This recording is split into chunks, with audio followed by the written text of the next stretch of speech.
See if anybody's through. I got the news about Rondo. I had heard about it earlier. I just didn't do a video today on it. I'm gonna wait till I get a little bit more about Ray John Rondo. Hope it's not true. Hope he gets his thing together. Rondo is one of my favorite point guards. One of my favorite players in the NBA. And I always say he never got his just due. So, you know, I'm gonna hold off on it. What's up? What's up? But the Rondo thing kind of got my attention. I had to deal with somebody else, and I might do another video about it. The whole Joel Embiid Jokic thing, because some turkey tried to come at me and talk about, well, Embiid busted him up in the game in Philly, and I'm like, yeah, he does it in the regular season, but what about the postseason? I said, Jokic can chip. I said, when Embiid gets past the second round, wake me up, okay? Because he already hiding and ducking. Oh yeah, and I know everybody's gonna ask about that Lakers game, Rockets. I did. They want to really touch on that, but I wanted to know: did Moses Malone, Elijah One, Calvin Murphy, James Harden, did they mysteriously come back on the Rockets lineup? And Dylan Brooks? Cause is that better? Is that better? Cause why are they getting roasted like that? Why are they giving up all those points? So can you hear me? Okay. If you can hear me, tell me. Why are they getting roasted like that? So I don't know. I don't know what's going on. You know. So it's really, really bad. It's comical to me. And then Milwaukee got beat last night. So much for Doc Rivers, huh? Playing Denver and got roasted. See what's going on with this volume? I don't even know. Y'all tell me my volume is not up.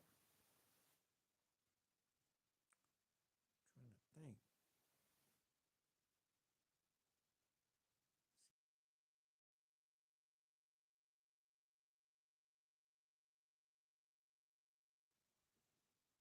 Is it not? Is it still low? I'm still trying to get this thing up. Trying to see if it's what's going on.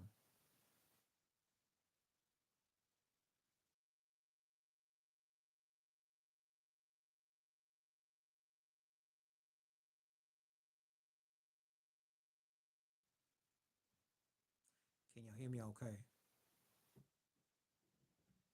Trying to see what's going on. Okay, is it getting any better or no? Because this is my main one. Okay, good. Okay, maybe I had to lean in. Sometimes these things are so funny. I hate it when they be doing this. It's caught the weather. Stuff be like crazy. Anyway, okay, I'm good. You can hear me now. Good. Yeah, I don't know what's going on situation, but yeah, I had to just deal with that thing with Jokic and Embiid. I'm like, come on now. Embiid ain't doing nothing. Mm-mm, mm-mm. Anyway, I touched on some topics, but when them videos come out, they're gonna be more about uh, he's a diva. That's not even bum behavior. He's a diva. He wants to be Snow White. He cracks me up. He's always got some quote about something. Just a diva. They got their butt smashed last night by Portland, though. But just, I just don't think he takes it serious enough. He need to make a statement. He actually got a coach that got him playing in the team a certain way. They got to get some consistency because they could come out the East. They really could. As a player, Buck Dancer, not as a player. Shaq Buck dances on the personality tip, and B Buck dances as a player, and he's delusional on the personal tip. As a player, he be bucking, and as a player, he's delusional. As a person, he be delusional because he be saying that he belongs in the sentence with Shaq and Wilton, Dave Robinson, and all like Elijah One. I'm like, man, no, mm-mm, too inconsistent.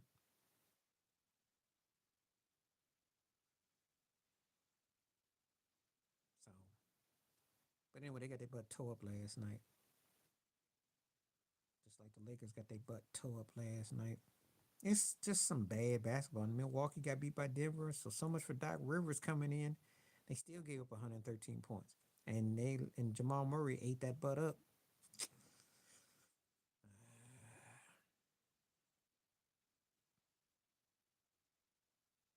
People cracking me up, crack me up, thinking you're going to, exceed and do this.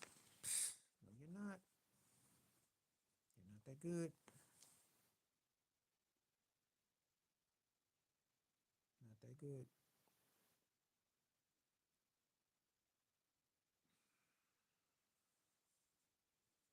So what's going on? I guess everybody's cool. Take your time, get your thoughts together, see what's up. I think it's 1-800 number.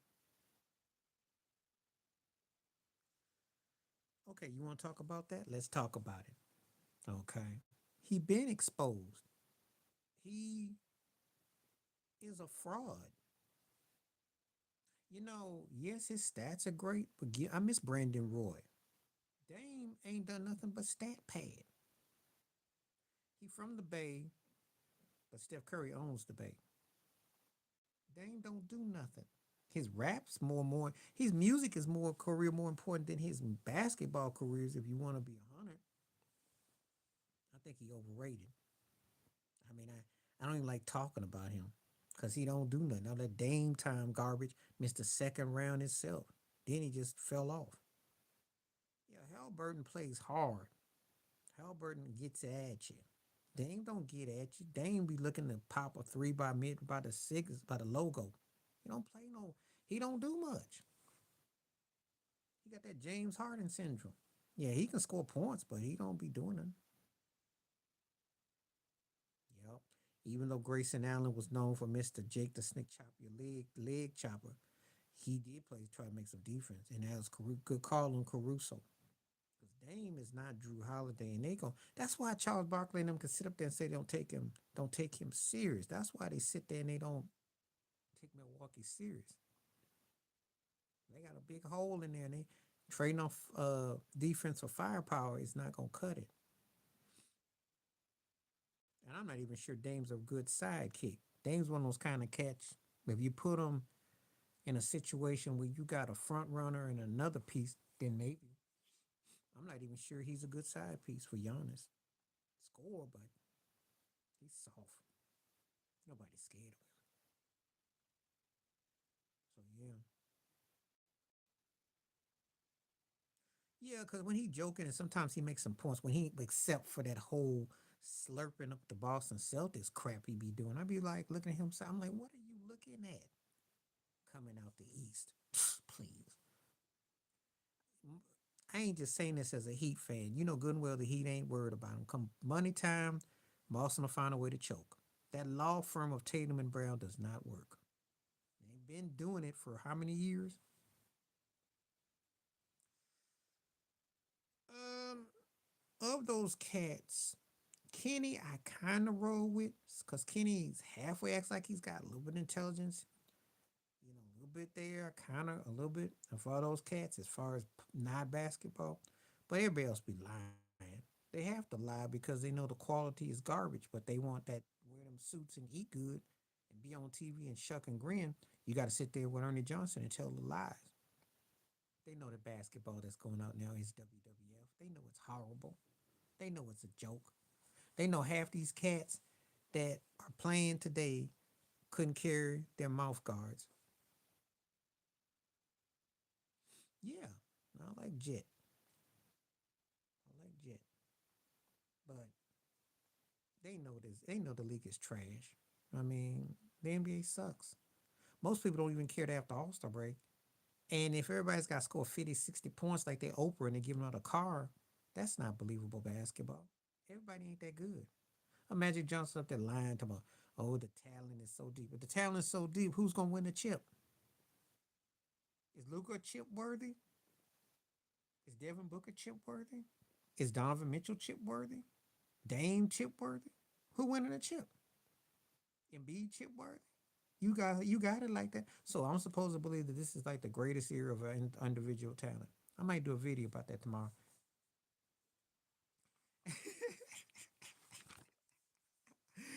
Oh, thanks for the laugh, man. I needed that one. You, you know, there's some truth to what you're saying, as creepy as that sounds. Hmm. It's funny that you say and you use him, who might be one of the top five in my lifetime as far as college basketball, because he did play great in Duke. I'm not gonna take that away from him. He was a bad man in college. He looked like Larry Bird's second first cousin in college, but his NBA career, he came off like Larry Bird, who works at Target's third cousin. Thank you.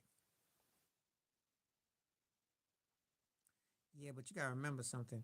He was rocking everybody's jersey in the NBA back then, and no one talked about him. When he came to Miami and played with Shaq, it was comical because he was on his last leg. Man, when he started off with the Minnesota Timberwolves, then he went on. People didn't talk about him. You know, yes, he had more of a decorated career than Cherokee Parks. Okay, I'll give you that.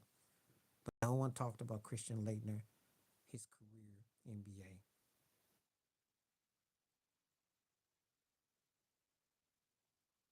Probably the Road Warriors. Probably the Road Warriors. Um, you know, off the top of my off the top of the dome. I told you most of mine was mid south. You know, because I grew up watching the Rock and Roll Express, the Midnight Express, those cats, and of course the Four Horsemen. So probably the Road Warriors. Yeah, that was a little bit later. I did catch those cats, but that was a little bit later though. Yeah, I remember something. I wasn't really a big WWE man because most of my favorite wrestling was, you know, by the time the Rock and all that blew up and all that. I mean, I watched it with Cena and Booker T and all that, but my favorite ones were like the 80s, 80s, 90s. Different. So, but I was aware of some of them, though, but not like I was, wasn't as religious as it was back in the day. I'm just keeping it 100. You know,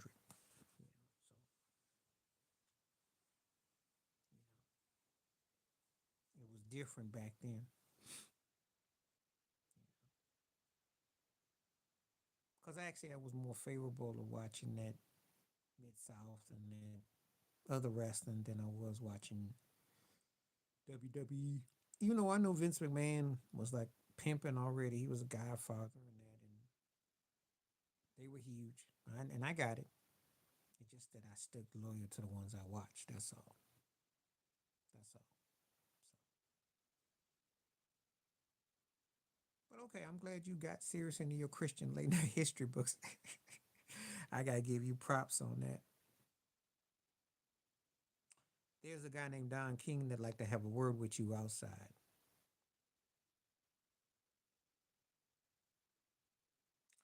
There's a guy named Dana White who might want to have a word with you as well. Now I can't stand anybody who gets around slapping folks, but I gotta give it to him. That MF, you know, just saying. And that was funny. You looked it up. Um, yeah, Dana White's gonna be in that conversation because I mean that I'm not a big I'm not even a big I'm not even an MMA cat like that, but I know his impact is huge. It's huge, huge. Don King could roll with any of them, but I give Vince his due from the TV entertainment standpoint. He definitely made it a household name. At least you admit it. I ain't looked up Christian Leitner. I don't. I don't. I don't. He may have ruined him, but he was with Ali, all the fighters. He was behind all that. I mean, he was a promoter. He was involved with the Jackson's Victory Tour as a promoter. I mean, that's how big Don King's game was. Don King was promoting.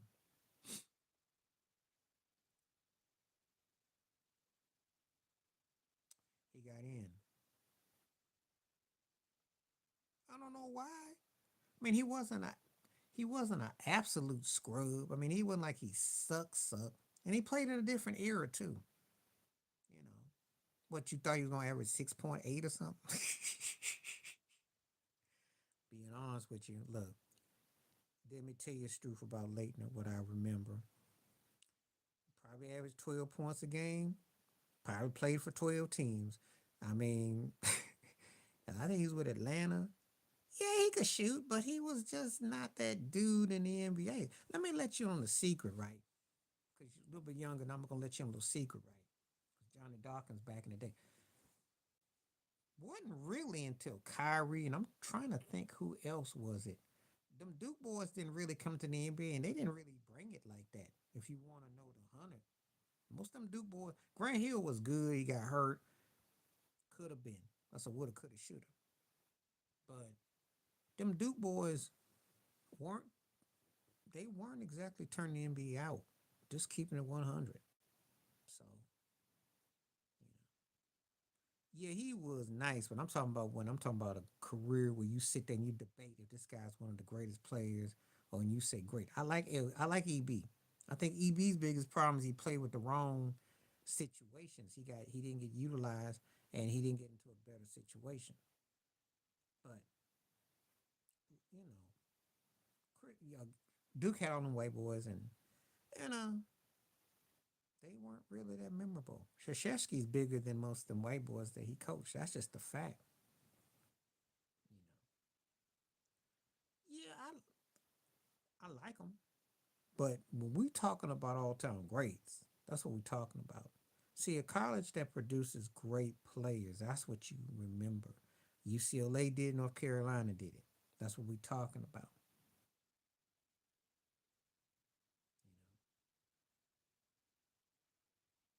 University of Houston did it too. I mean, I can name you schools that did it. Duke didn't have a lot of that until recent that you could really make a boast about. Just saying.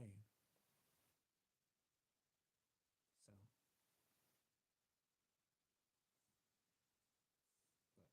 but yeah, I like Batier's defense, and I like EB too, and they played good.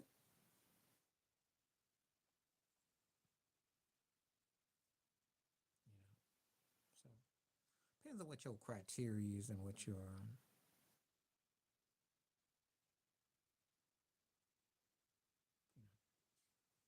what your standards are.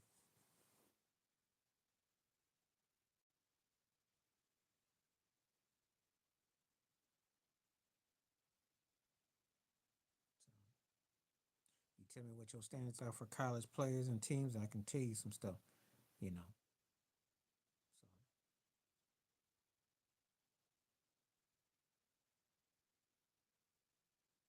so but he was good in college. I'll give him that. He was great. Like like I said, Leitner was you know,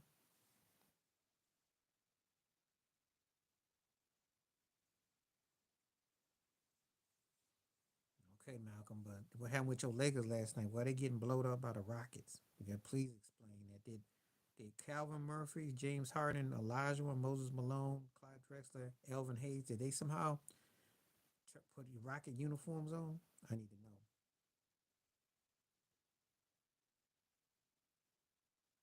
Saban retired because of it.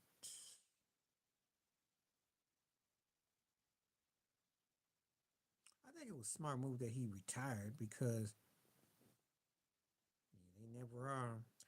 And without them refs against Toronto, Phoenix, that game where Booker had that ball where Rivers fumbled that ball, and the refs against Toronto and Golden State, they'd be 6 games under 500. I'm just saying, they in a lot of trouble. A lot of trouble. Can't be having an old man being your best player and y'all don't play no defense. And AD ain't consistent, and Dylan Brooks up there making them mean mug faces. And you gave up 2 games to the Rockets with 130 plus. Oh God, oof. Ah, ah. Ain't 500 for a reason. They ain't a 9 seed, 10 seed for a reason. They got themselves, and they got to go make that East Coast trip. They could be in some real trouble. Oh well. Well, no, I think Saban got out at the right time. Because they did get to the Final Four, took Michigan to the overtime. Better to go out when you look like you're on top or you're good than to go out when you scrubbed up like Belichick. You don't want to be looking like you passed the pool date. So smart on Saban's move. Don't let them throw your butt out. That's what happened with Belichick. Got his butt thrown out. So He didn't listen to his own advice. Better to be get a year too soon than a year too late. He didn't listen to his own advice. The way he was going, he stays in New England. It's gonna probably take him 10 years to pass Shula. Probably average like 4 wins a year. And Robert Kraft ain't going for that. So you think I'm playing when I say 4 wins a year? There was no easy games. They won't. They won't. Because they're gonna tell themselves that we've been happy to go here 5 straight years, lose 5 different ways. We'll fine tune this or do that. That's what they'll tell themselves. They should though. I'm with you as a Bills fan. He can't come back. You can't have no banner up in preseason and then you go out there and you have to fire your. They need a playmaking receiver, DeAndre Hopkins or Mike Evans. They need to come up with a better scheme, and they need an actual person on defense that energizes them. They need to run more blitzes. They need to find a way to kind of shorten the field and get stuff done. That's their problem. But you need a coach. I told you before, Phil Jackson, Pat Riley. You need a coach who understands ego. That's the only way Josh Allen could win. He needs a coach who understands that ego, that fire. So Andy Reid, if he wasn't taken, would be perfect. You need that kind of coach. Someone who's got as much hunger and drive as you do, understands your offense, will let you blow up. Everybody ain't gonna let you blow up. So excuse me.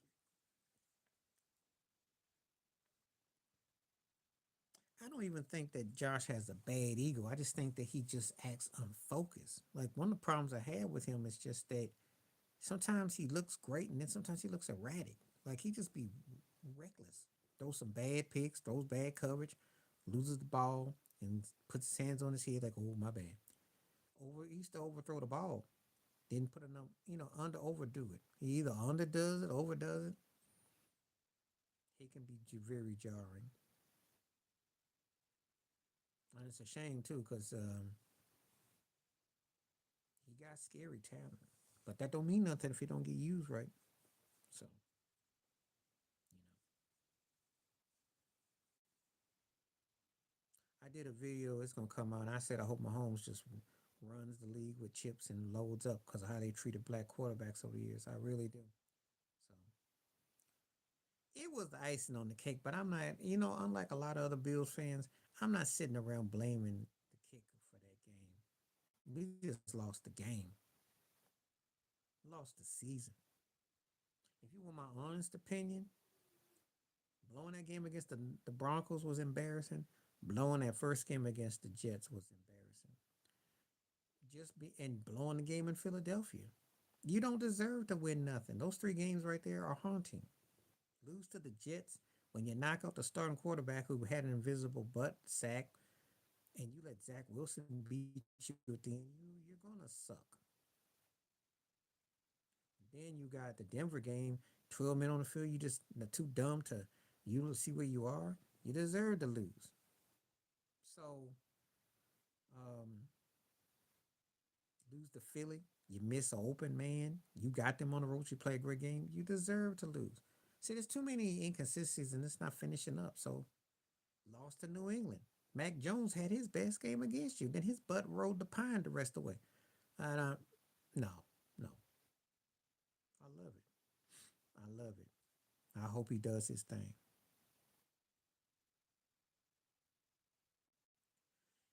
He came back in the second half, but his butt know good and well that like Cinderella 12 o'clock gonna strike sooner or later. Shouldn't have beaten Green Bay and shouldn't have beat Detroit. And I don't care what Dan Orlovsky or people be saying.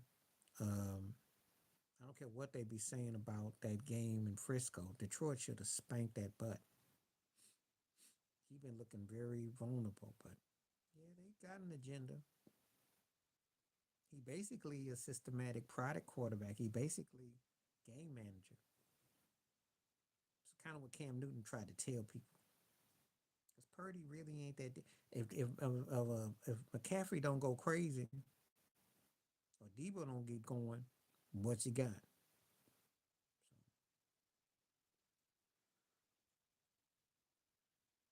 They are sympathy for him. It's embarrassing. Frisco ain't that good.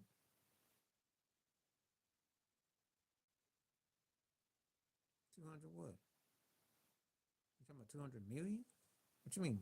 Go might go for 200. 200 what? 200 what?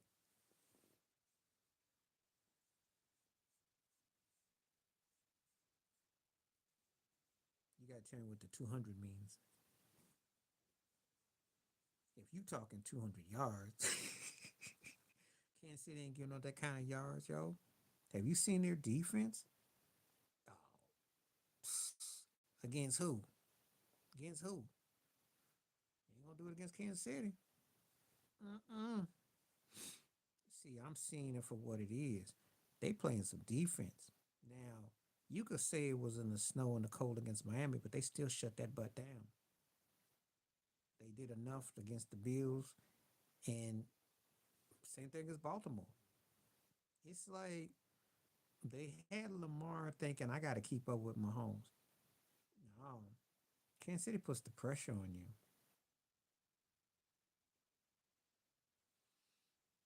He could still do all that, and he could still get their butt whipped by Kansas City because Kansas City don't make those kind of mistakes. And I told you that just like against Buffalo.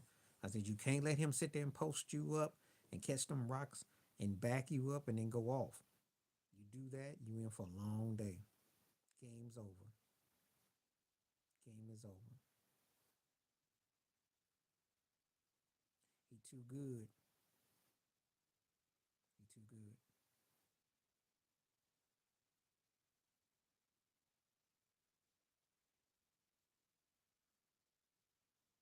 He too good. He big, he's strong, he's athletic. He utilizes his body really well. That back fade route touchdown he caught on the right side for that touchdown. He uses his size, he uses his body real well. And if you let him streak down there like that, oh, he gonna light your butt up. Oh yeah, he gonna definitely get a dollar, gonna get that buck, gonna get that buck 50 meal on you. If you sit there and you let him streak, they beat them at the wrong game. That's what they did against Baltimore. As a matter of fact, they just everything they did so far, they're beating teams at the wrong game.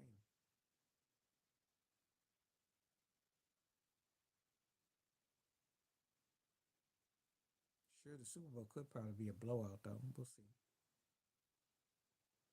Who I got for the prime?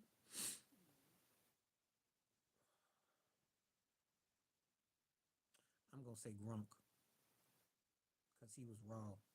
Kelsey bad though. It's tough, but Grunk a bad boy. Grunk was a bad boy.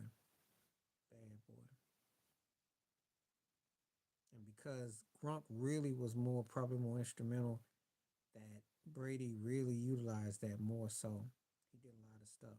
Kelsey has too, but Mahomes be finding stuff to make stuff connect. But Grunk, I gotta give Grunk the slight edge. That's a good question though. Excuse me. That's a good question.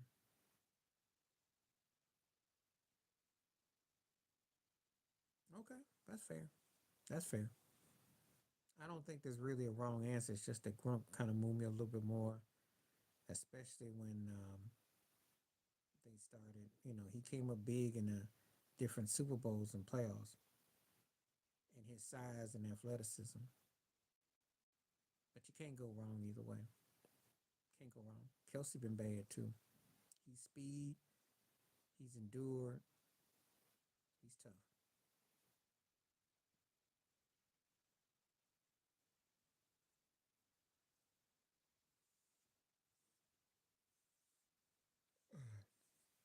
Because I like them both though.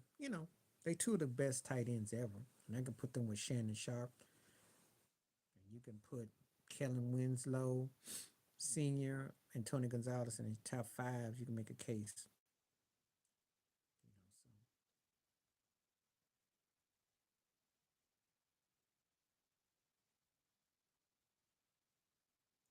both though. No wrong answers though.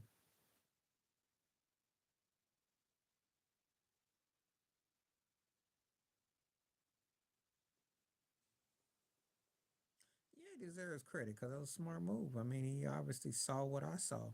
I saw him in college, and I thought he had an arm. Thought he was nice, you know, just like when I saw Lamar Jackson in college. But there's something about Mahomes that you just kind of just knew he was gonna be next level. It's just something, and Andy Reid made the choice. See, that says a volumes that you had Alex Smith, but Alex Smith, good quarterback, poise and all that, but not great. Think about it. Because Alex Smith was actually finally turning to be a really good quarterback. And it's like, we got to make this move. We got to get this guy.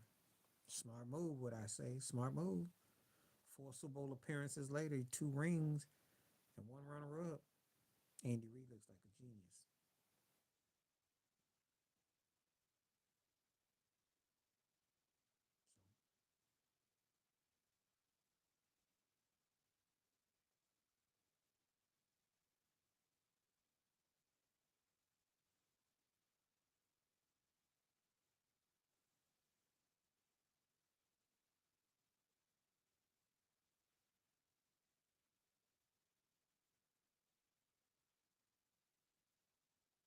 Yeah, because when you figure out how to beat people left or right, they can't really sway you.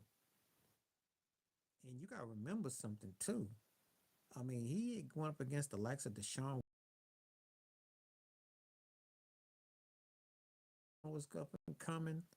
He didn't want it with Josh Allen, got Burrow, Lamar. And it's not like he's not, and he's got Herbert in his own division. It's not like he's come along and tippy toeing around cats. He's in the conference where the elite of the elite, the creme is there. So, you know, he's doing the thing. Ain't nobody else like him. Ain't nobody else like him. Nobody else like him. I mean, I hope he does. I mean, part of me is hoping that he wins like crazy because the way they've been racist about black quarterbacks and the ceiling, and to see this guy going in there and breaking it down methodically, yeah, he toyed with their defense. That's how dangerous he is. He toyed with them.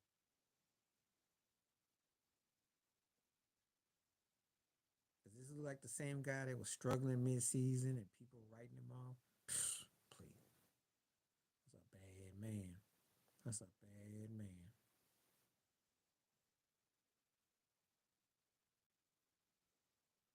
Basically, he's gonna make these white cats have to go and get black mobile quarterbacks. That's gonna be what they're gonna have to do. Or white boys gonna have to get a motor in them. So take your pick. But he's poised. He's a leader. He understands the moment.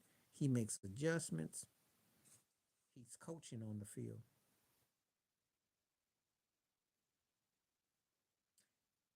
They call him Curly Neal or Steph Curry. Um, Not really. Lamar is more street ball than Mahomes is. Mahomes is methodical with what he does.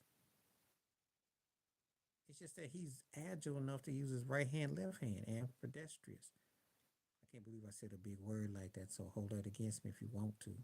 I usually don't use big words like that, but the guy is just it's like Steph Curry. He can beat you out of so many tricks out of his bag. You just ain't got time to. He can hit you like that. You know, they have to use the terms to him because they really ain't dealt with no one like him. You know,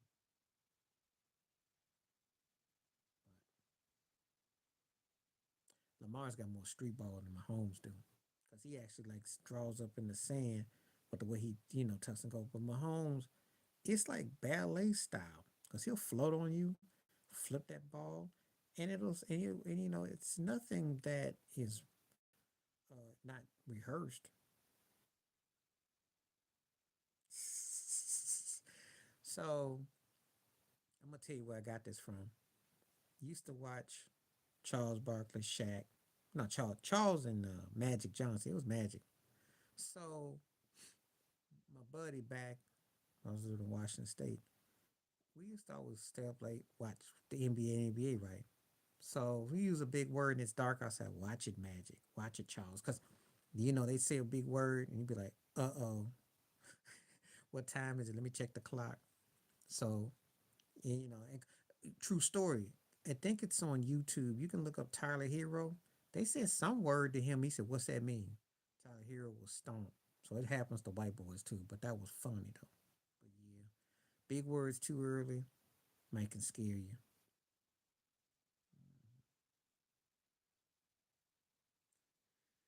Yep.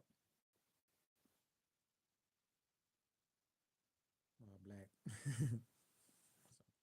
But anyway, but yeah, I wouldn't call him street ball.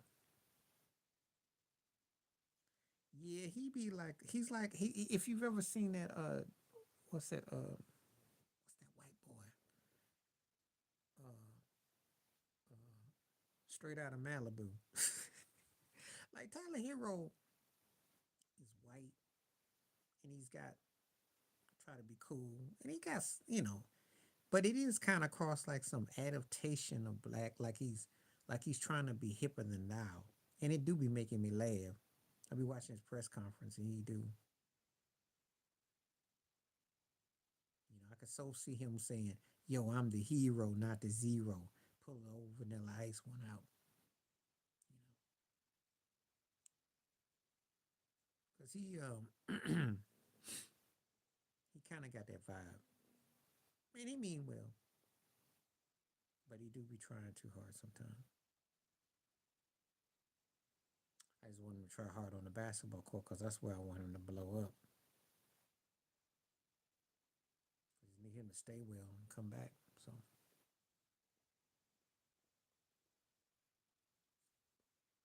yeah.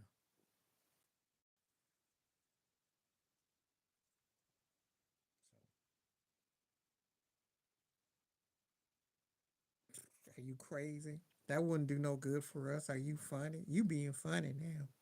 He said he was better than Trey Young a year ago. That ain't no high expectation. If he come out and say he's better than De'Aaron Fox, which we know is a lie, I'd much rather have that. But see, I guess Trey, because Trey gets the jack shots. Trey ain't even the best person on the Hawks no more. It's Murray. But Trey Young, I know I got laughed at by Laker fans. I say trade LeBron and somebody for to him for Trey Young and build Trey Young with AD. That's what I'd say. Then LeBron can get Bronny to come to Atlanta because they suck. So you be able to attract. Maybe you get, you got to make some kind of crazy move that don't make no sense but makes sense. But no, no, I don't want Trey Young. No, I mean you could trade Tyler Hero to half of the Detroit Pistons, and you might suck worse than you do. I don't know. You probably get some pieces.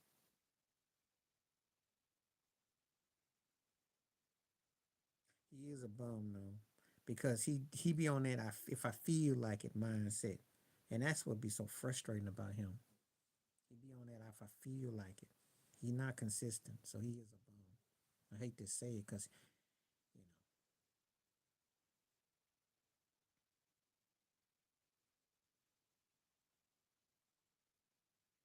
Barrett right now is a never was. I can't really say I feel him. Um, Bane bum could have been could be more, but he kind of tolerates. Paul George is a bum. Borderline never was because if he don't the Clippers don't never win, he'll fall into a never was. If he retires and doesn't get to a finals, he's a never was. Supposed to have been like a broke Kobe, broke somebody, and he settled and coddled and all that from his Indiana days to now. And I'm almost like, look, you bordering between a bum and never was. To get to solid play, you got to get to a finals. If you don't get to a finals, you go into never was Paul George. I'm going to demote you because I am not feeling what he be putting out. Right now, Barrett's a never was, and Bane is a bum. Paul George is between being a bum and never was if he don't get deep. Eventually, he gotta get deep because you know.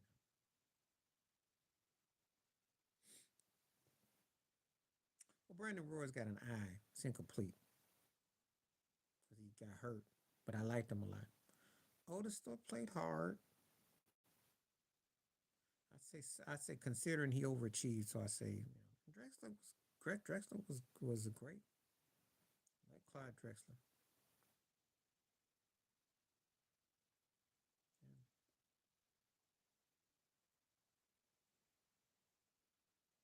So I think Brandon Roy would have been in there really good, and I think Otis still he overachieved, got more out of him, play hard, and Clyde was great, made man.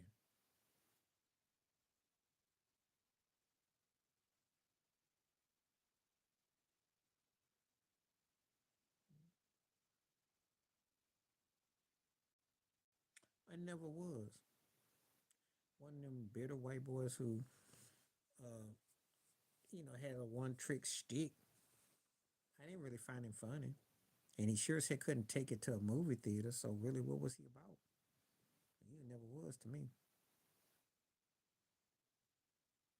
I never really felt him. He was a never was to me. Maybe y'all see something else I didn't, because to be a bum, at least I had to see he could do something better. I didn't think it could get no better. I just thought he was gonna be worse, which he was. I mean, he didn't really. There wasn't no depth of magnitude to Norm McDaniel. McDonald. He was with the SNL when it was in the third tier mode. So that's a strike right there. Gary Owen, he kind of funny. He's kind of funny. He has some moments, but I don't really think you can really do much with him. I mean, I just don't really see that much depth with him. Chris Rock's a bum, big time bum, almost a never was. Because a broke Eddie Murphy wannabe who other cats took the routine, left him in the dust, couldn't really pull movies, did do successful TV, had successful stand up specials, but how long ago was that? How long? And they weren't like Eddie Murphy's where you sit there and you debate parts. So really, I mean, when I think about Rock, he's been a bum, and it never was gonna get no better. So he's more closer to a never was. I like Corey's takes. Um, I like certain things he says. Can't really say his career go one way or the other though. Epps, same thing. Um, not big on him comedy wise, but he has some funny moments. But middle of the road. Ryan Reynolds was a never was to me. I mean, it was okay in a broke Chevy Chase kind of way, but pretty much it never was. It never was. So these three are kind of almost in the same boat. I do like to watch Corey's conversation about certain things, but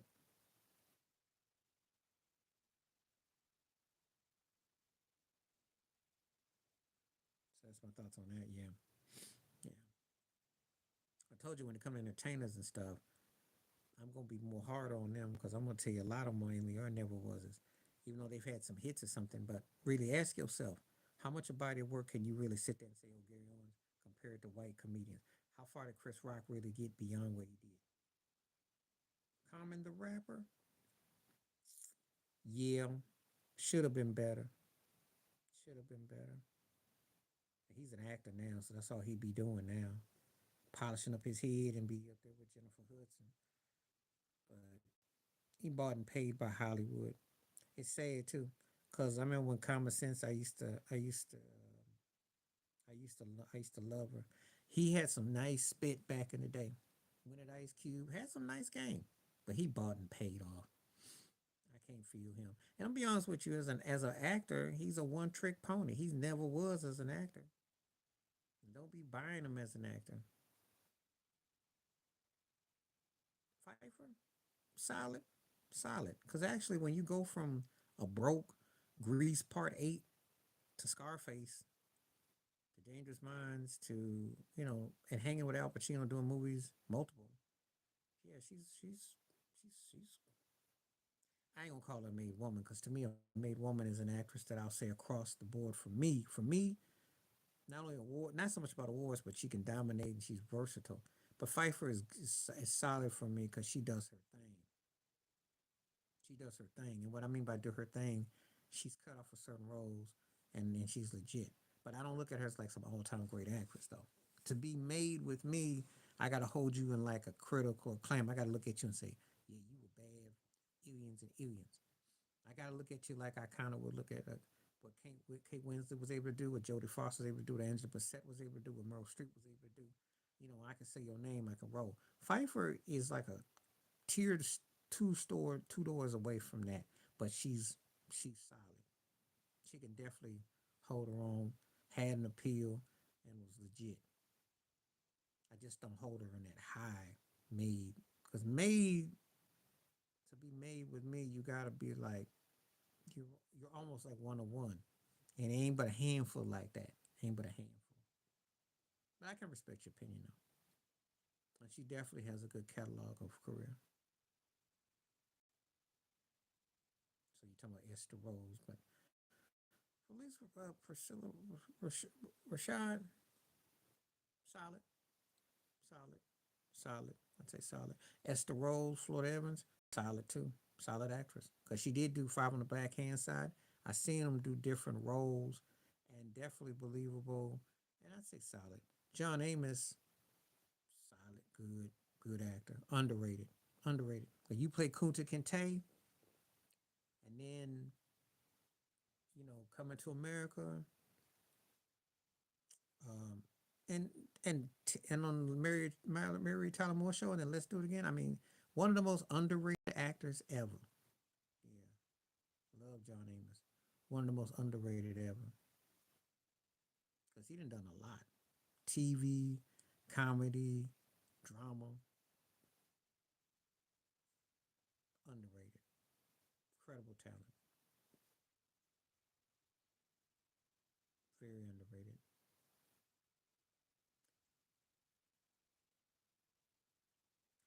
Alfonso Roberto never was. Um, does he really even have a Donald Faison type of a career? No.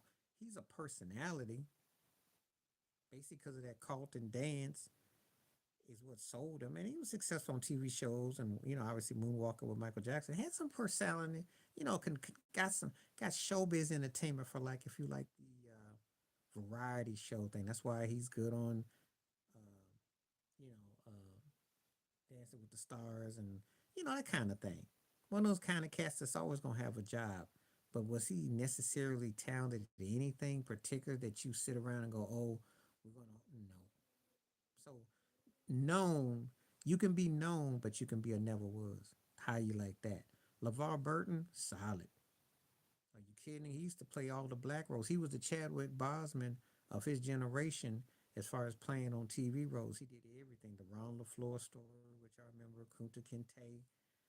I mean, he did a lot of stuff. LeVar was deep. Star Trek members did Star Trek. Remember the only black brother on there. LeVar got around. Yeah, I hold LeVar in high regard. Not quite made man. I wouldn't say made man. Now I wouldn't say that he was, but he did. He's solid. He's solid. Alfonso Roberto though. That's the first time. There's gonna be some people that you'll mention that I'll say never was, even though they got a name, but they also fall in line that they never did anything that was that distinctive, and that's what kind of hurts him. Cause I like his career, what he did, you know. But shouldn't Alfonso be bigger than Nick Cannon? Nick's got more movies. Robert Downey Jr. I'm gonna say solid, good actor. Um, definitely, held his own. You know, could have been better, but good. LL, same thing. I mean, you do TV, film, music. You know, The only reason why I don't call him LL the Made Man is because I don't feel like his film work and TV work matched the heights that his music did. In other words, he didn't give me the three-headed situation that Will Smith gave me. That's the thing. So I have to deduct. That's the only reason that keeps him from that. But musically, he's close to being a made man as far as rappers, because I think he's one of the greatest rappers ever and entertainers. Film career, yeah. But the TV career, comedy for In the House, and then the CSI thing, oh yeah. He definitely, because you can do both. He showed versatility that. So that's, yeah, that's a good comparison with them two. Downey Jr. I liked him as Chaplin. I liked a lot of stuff. He did comedy stuff. You know, when he did Back to School early in his career with Rodney Dangerfield. You know, and he was definitely one of those cats that you know, quirky had a vibe. So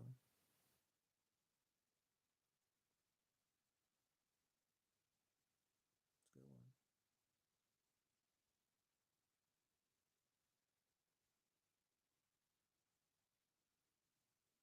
Um,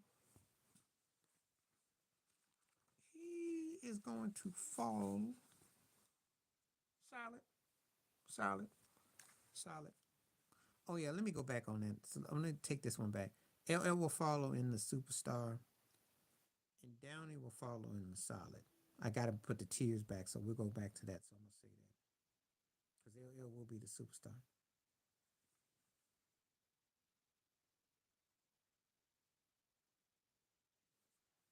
I'm not gonna call him a made man because to be a made man, college and pros is like Jimmy Johnson.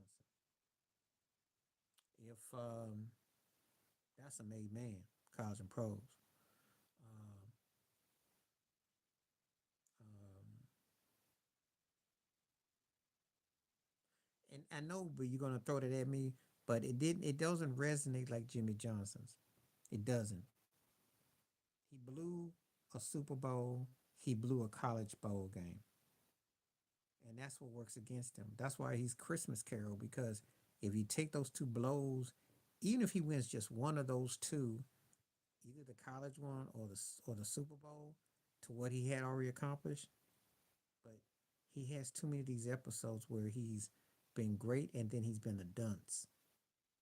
So I give him a solid because his career, if you take away the Seattle run without Russell Wilson, he's almost a never was.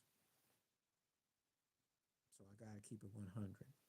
And he's a real interesting piece to discuss. Well, yeah, because it a mustache, that old toy mustache, and what's that Lego or something? We used to clown him, but hey, he's one of the smartest cats I've ever known in coaching. Because how that turkey had one runner-up appearance in the Super Bowl and made that joint last for 15 years, I give it to him. They stunk for years, and even the white boys was like, "How long is he gonna keep a job here?" They got dusted by Brady in New England, and they finally fired his butt. I'm like, what took him so long? So you always have names for different people. It just depends on who you ask. But yeah,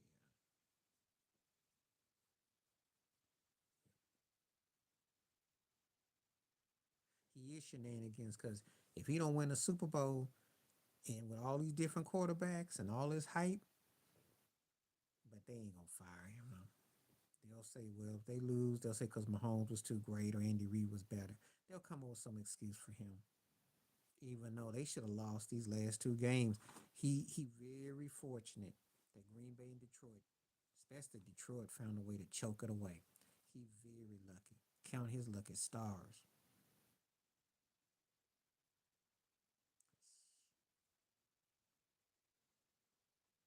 Just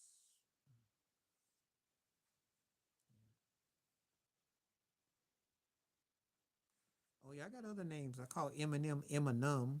Eminem is one I call him. Uh, y'all lost, and y'all should have won. But let me ask you this. Do you think that you lost as bad as Detroit lost to them? If you would you rather be today, would you rather be a Packer fan or a Lions fan? Let me ask you that. Just taking out your Packer bias out you. Who would you rather be right now? I'd much rather be a Packer fan than a Lions fan. Because at least the game we were up a little bit, but it was kind of close. You're up 24-7 at halftime, and you get rolled like that, that you give up 27 points, and then you have two fourth down plays, the cats drop the ball. I'd much rather be a Packers fan. Y'all can sit there and let Dan Campbell spoon feed you about, oh, well, you've been gutsy all year and I'm just doing what I do. No, you got to use common sense, yo. Get them 6 points. Stop trying to be cute. That's what cost you against Dallas, even though you got robbed in Dallas. That should have told you right there. Just don't be cute. Get your points, fool. They may not come back from that. And unless it took them 30 years just to get this deep. You might not have to. I mean, I'm not saying that they did, but you know how it is. Pro sports, sometimes you lose. And it takes one miscue like that, and it can cost you for like years. So thank you. Thank you. That turkey. First of all, if I'm coaching Detroit Lions, I have any kind of luck. I'm not gonna do nothing stupid. Any kind of luck. I mean, let me be real with you. They could have lost that game to the Rams if Sean McVay utilizes that field the right way. If Baker Mayfield ain't Baker Mayfield doing Baker Mayfield things, they got lucky in that game too. They blew those two games almost. So you get a game that you actually have a humongous lead and you blow it after what you went through in Dallas.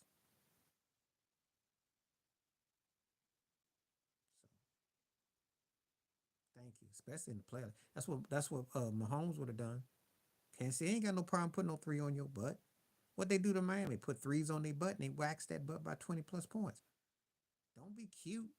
Shoot. Especially when you know good and well this ain't the norm for you. Because Ted, you know as a Packer fan, you know good and well you used to going to the NFC Championship game or playoff. Detroit,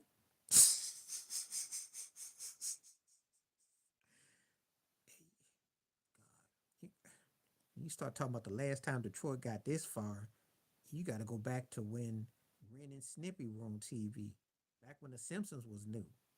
Come on now, use common sense. Thank you.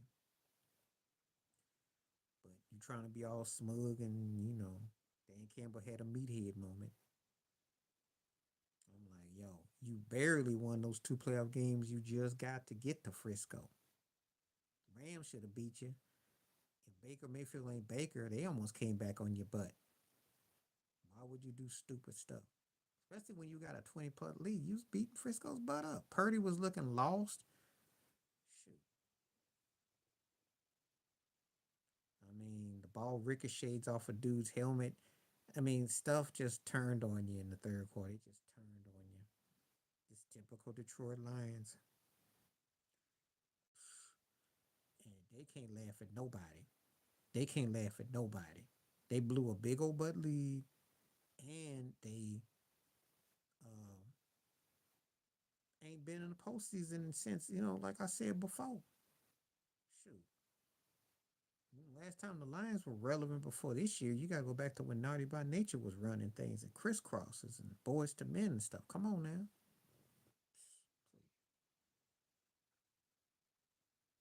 Back when back when Vanilla Ice still had a career. I mean, come on now. That's what I'm saying. That's how bad it's been. It's been a long time. Do you know there's the Babe Ruth, the curse of the Babe? Their curse is worse than that. I mean, in football, that is. And you know what? It might be another 33 years before they get this deep again.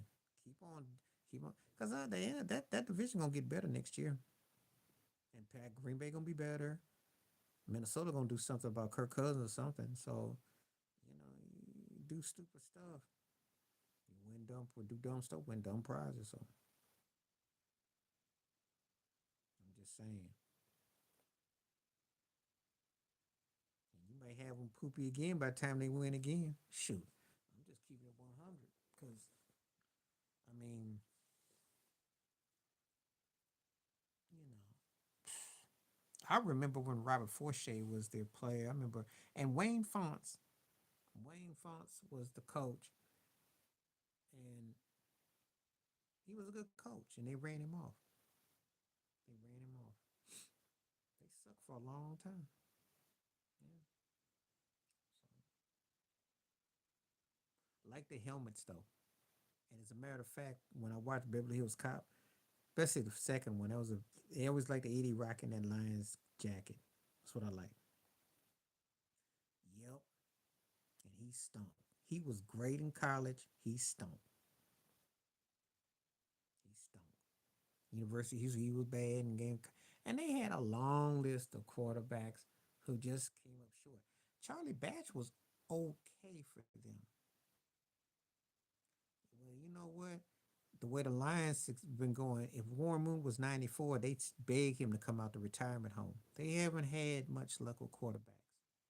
Had Eric Kramer, Scott Mitchell. Charlie Batch was okay. First of all, I know you ain't no Lions fan, but let me put this in the context because I'm a football junkie, and when two of your best players retire prematurely early, because they tired of that corny losing like Barry Sanders and and Megatron, that should tell you everything. No, Batch came in the late 90s. Batch was in the late 90s, about 1999, I think. It was later. And they had Rodney Pete. They had brothers there, they just sucked. That's all. And they had white boys there that just sucked. That's all. I forgot. They had a lot of them. Had a lot of them. Had a lot. But when Megatron and Barry Sanders quit on you, that should tell you all you need to know. And Matthew Stafford was becoming another one. It just it has been bad news. They're like the bad news bears. They weren't even the bad news bears of football. They just were not good. So that's all. Yeah, Joey was the piano playing when he was at Oregon. He was a precursor to Herbert, and he missed the playing Tweedly Dee Tweedly Dum, and didn't do nothing in the NFL. Got his butt ran up out of there, and Scott Mitchell got going to Miami. I kept up with them jokers. I saw it. Never did much of nothing. Sucked. Stunk it up. Put a bag over your head. You know, people always wonder why they always got to be on Thanksgiving. Why these turkeys got to be on? They're getting carved. You know, maybe they win 6 or 7 games if they were good. So you know another team that one of the all-time greatest running backs, one of the all-time greatest receivers will quit in their prime because they tired of losing. They so embarrassed that they just say, well, you know what, I quit. I'm done. That's Detroit Lions. So Lions fans can't say nothing. Can't say a word. You a Packer fan, you should talk trash. You can throw that quote that I just said in their faces. Because you ain't never heard of nobody else. Well, you know, great running back, great receivers as I quit. I can't take this losing. I'm gone. Sanders, we sit here and still wonder could he still be playing. Megatron, we still wonder. But the culture there sucked. And they had Matt Racist Trash Millen as the general manager, who was just a joke, an absurd schmuck, meathead, asinine, did stupid stuff. So they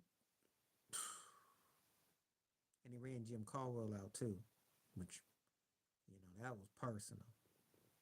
Stuck with Matt Patricia. See, when I even talk about the lion stuff, it's like a bad joke that the stuff just hits you in your head and you're like, oh God, they had this guy, they had that guy, this guy, that guy.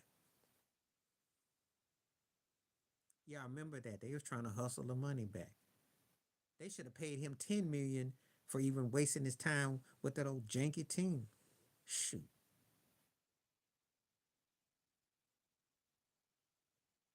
I mean, That's all I gotta say. You show me another pro team that two guys who are all time greats just say, I quit. I can't take this. I don't want your money. I'm done. Because you can't win. Winning 6 games is like worthy of a 2 block parade. Yeah, because he actually got with a team that was actually going to do something. That's why. And see, the thing is this, that was one of them old NBA moves. It's like when we trade Jared Goff for Stafford, we'll send his butt to Detroit. That's what they were doing. It was a joke. Never to hear from him again. So Matt Stafford, you want to get out that hood? You want to have a chance to be heard from again? He's like, yeah, yeah, I'll do whatever. There you go.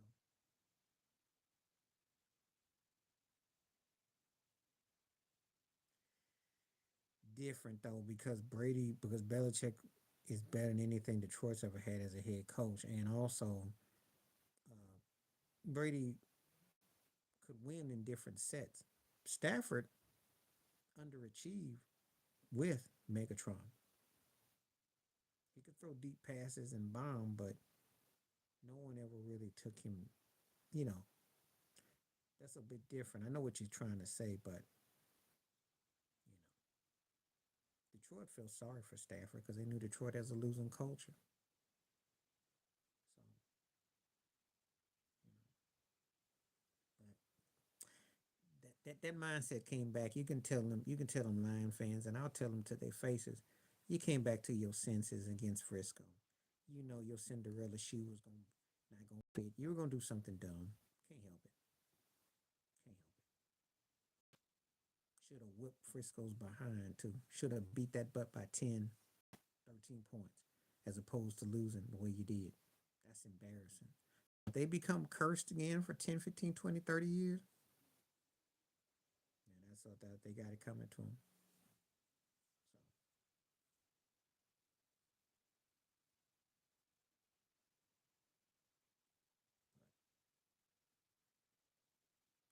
So, okay, so my X factors. If I'm Frisco, I don't let Mahomes dink and dunk, and I have to keep him in third and long. I can't let him dictate the clock. I can't let him run the clock. I can't let him do what he wants. Because again, Kelsey, Isaiah, the small ball, meet it out, grind it out, and you got to watch out for play action. So they got to figure out. On the defensive side, if I'm Kansas City against them, I stack the line. I say you're not gonna beat us with McCaff. You're not gonna beat us on the ground, even though Kansas City don't really do it. I make Purdy actually have to play quarterback. If they want to make him to be like he's Joe Montana like, I make him go throw that rock. See, Detroit had the right mindset. They just didn't stop McCaff. They didn't stop the ground. That's the problem. Make him beat you. So that's what you do on defense. 49ers have to figure out a way to try to keep the little mind, the middle of the road of Mahomes dancing and making like 10-yard little chucks. They got to figure out a way to keep that. They rather have him try to beat him with the long ball than to beat him with the chop chuck. Because if he does chomp plays, he's gonna kill clock. That does not sit well for Frisco. Yeah, with Purdy, you want him to play quarterback. Make him play quarterback. That's simple. Bump all that. Just make him play quarterback. Because the reality around here right now is no one really buys him as a full fledged quarterback. He's had a couple of things go his way, but if you crack on McCaffrey and Debo, and he has to be the man, that's what you want. That's how I go against them. I'd make him. I go 8, 9 deep in the box. I say, yeah, if you hit us on the fade or the bomb, we'll give up the 7. We're not gonna give up this ground. If you're Frisco on defense, you can't let Mahomes chunk plays on you. You can't let him chew clock on you. Cause see now he's showing you a whole nother look. He's not the same dude he was when he had Tyreek and they won years ago. Because now he can beat you on chunk plays. He can get you move the chains, slow the game down. He's more dangerous now. At least then you thought, okay, he got to come back. So that's the difference.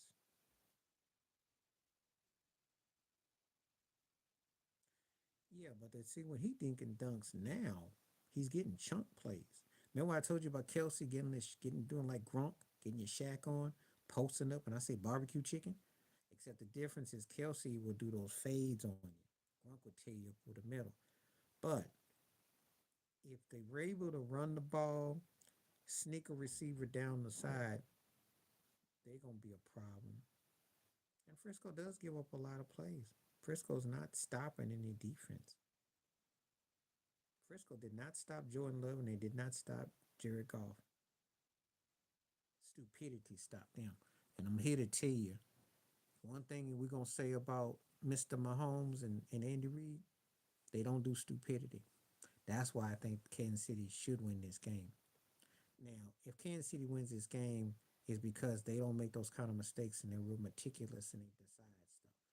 Frisco to win the game, they got to figure out a way to beat KC on special teams. They got to try to get them to punt. They got to try to make it a yeah. Think about it. Frisco ain't playing no defense. They just beat teams off of stupidity, like what they did with Dak Prescott. If you think about it, or how they got Jalen Hurt. If they catch you being cute and you fumble and you turn the ball, but if you go up and down the field on them and you're going up and down, Kansas City's gonna tear their behind up. Because think about what Green Bay did with Jordan Love, and think about what Jared Goff did. It just was some dumb plays. That's the only reason. Pretty much. Pretty much. Translation in English, if I'm using the eyeball test, Kansas City got the better defense. Even though Frisco came along with Joey Bosa as bragging with more. But if I'm going by the eyeball test, Frisco look like they scared. They look scared.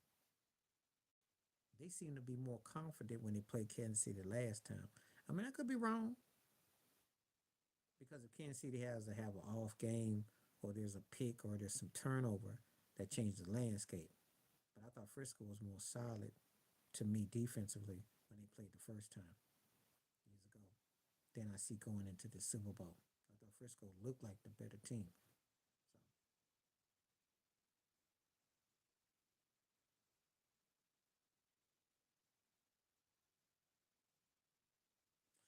So I think. Well, let me see what we got so far. Let me get the paper pile up. We got solid pro. So the terms are made man or made woman, superstar, solid pro, bum, never was. So we got five terms. So I do got solid pro, lucky career. Okay, let me see if I can. Well, you got to give me an example who I'd say got a lucky career. Okay, I'll give you one. You want to talk about lucky career? Step on banana peel. That's Tim Tebow, my man. That's Tebow. Now that's what we call a lucky career. That's a lucky career. You ain't gonna. I don't know if you're gonna find a lot of people that fit in that category. Tebow would though. That's a lucky career. Because yeah, that's a lucky career. Well, they were never was it. Steve Kerr is almost like Forrest Gump. Okay, we use the Forrest Gump line? I use Steve Kerr and call him Forrest Gump. Will Producer never was. Yeah, and he got to play with Michael Jordan, Scottie Pippen, Rodman, and he got to play with Tim Duncan and David Robinson. He got to be a general manager for the Suns when Steve Nash was there. He got to be a sports analyst, basketball. Got to go to Golden State behind Mark Jackson, win four rings, six finals appearances. That sounds like Forrest Gump to me. You could call it lucky career. I could call it Forrest Gump. Forrest Gump of basketball. Yeah. But Will Purdue just was a never was. You know,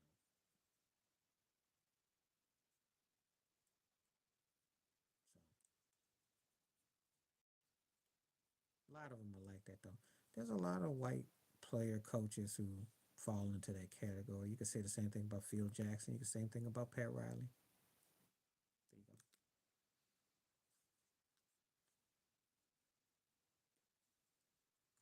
Forrest Gump situation. Hmm. So Edelman's solid. I like Edelman. He's solid because he could actually play. He came up big in that Super Bowl against Atlanta. I mean, he made some big catches. I mean, Edelman can play. Don't get it twisted. I mean, Brady was big for his career, but he was solid though.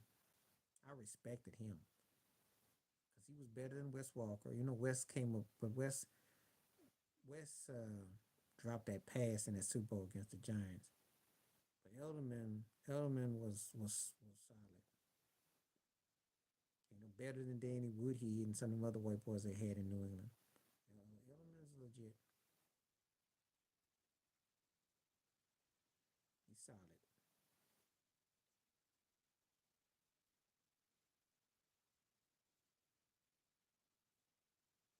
You say lucky career. I might say lucky star like the Madonna song, but Kerr falls into that Forrest Gump.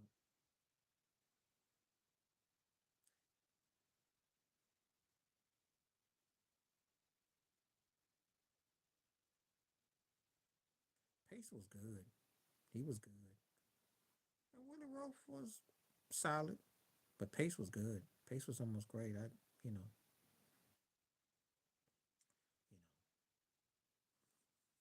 But I already told you when you talk about lucky careers, that's the Tim Tebow.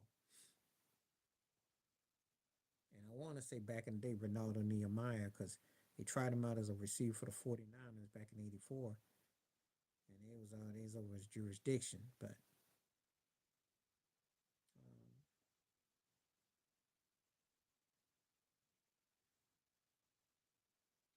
I mean, in all honesty, every NBA anybody who makes it to professional level is lucky because there's always guys who can take your spot. So you're lucky.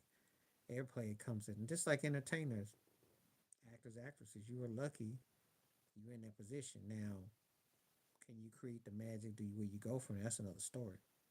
But everybody's had a lucky move if they get to a certain level because that's just kind of how it go.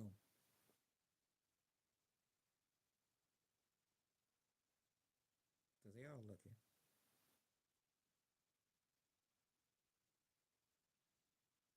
Well, he only did one type of role, so you can call it a bum. You know, you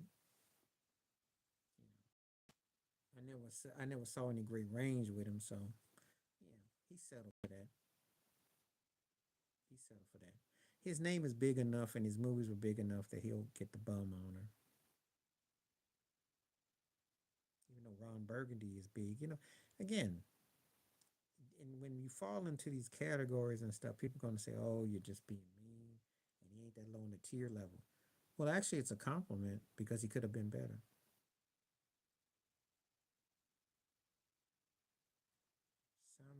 Simon Cowell, Simon Cowell. You talking about from American Idol?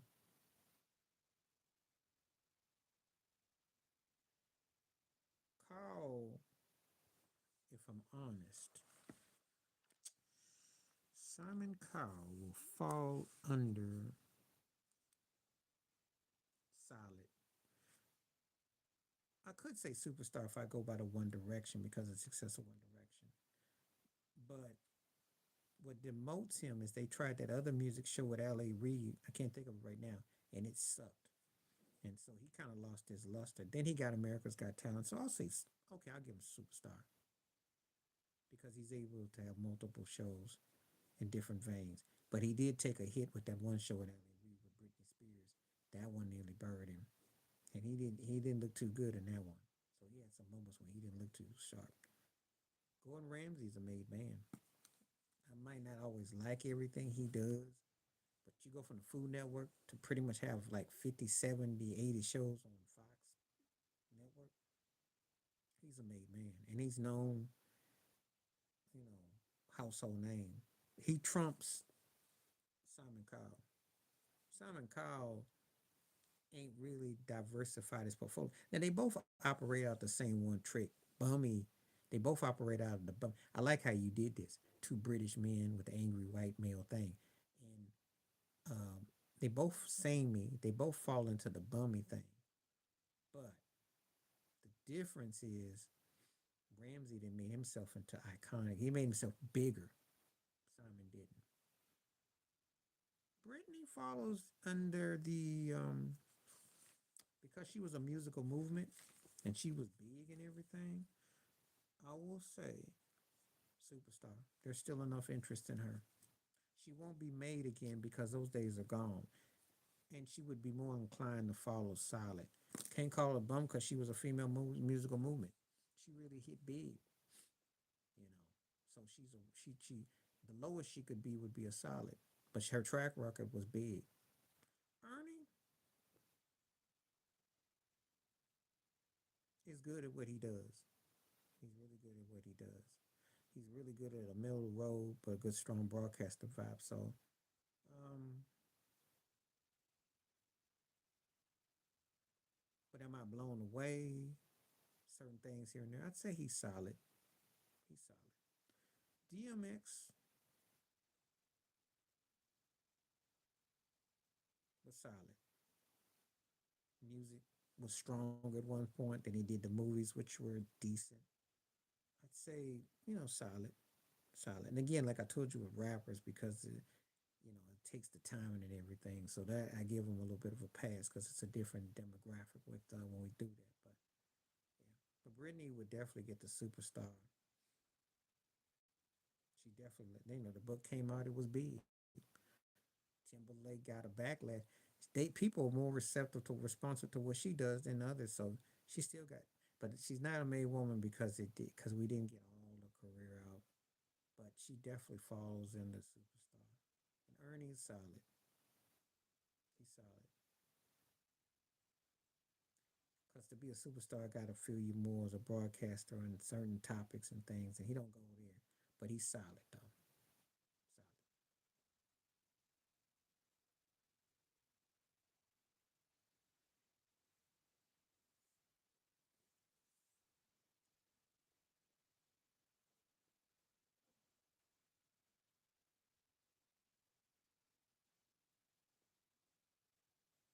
Hubie's a superstar.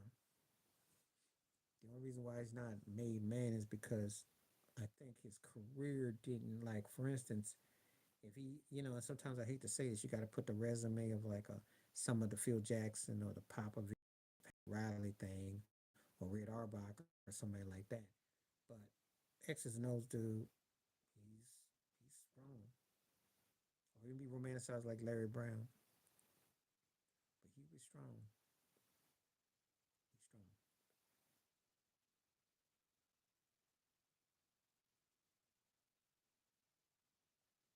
Always respected Hubie. One of my favorite coaches to hear analyze in any per sport.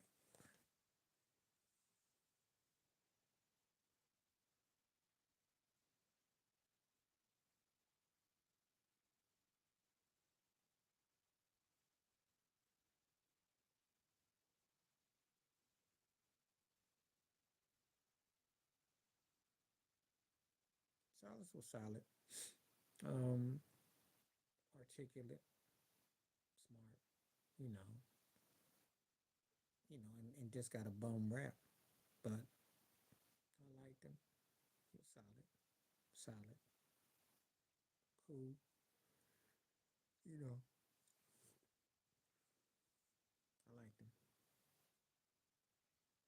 I think that he should have gotten more opportunities. So yeah, well then of course he fired Doo Brown too. But you know, Silas was no nonsense, and LeBron wasn't gonna tolerate it. So black quarterbacks always set up to fail in pro sports anyways.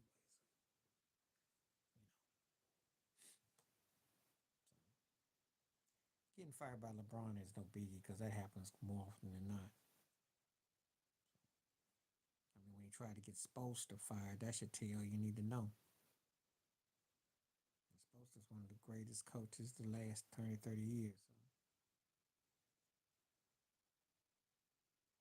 So I know. But Doo Brown always catches the brunt of problems with people. We called him Mike Doo Brown because remember when he was with the Lakers and the Princeton offense and Kobe and was pouting and he always run into people be hating and always clowning him. But I know. And see, Pat Riley wasn't gonna turn into something where you just set in the camp to do what you want to do. And see, that's the problem. You know, because you gotta let it be known that what you're gonna do, what you're not gonna do. So,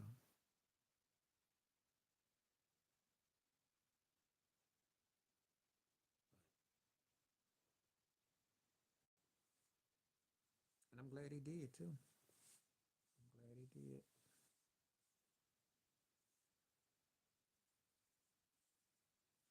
See, one thing about Pat Riley, he likes the spotlight and likes the limelight, but he likes it through his way, not your way. That's the difference. He tried to run Sposta out, and Riley was like, "I'm not having it." Told him you can get whatever you want, but you gotta,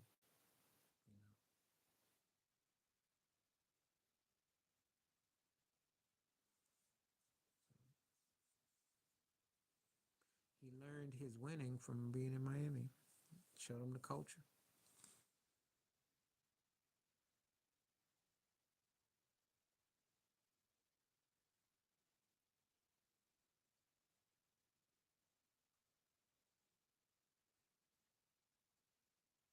Yeah,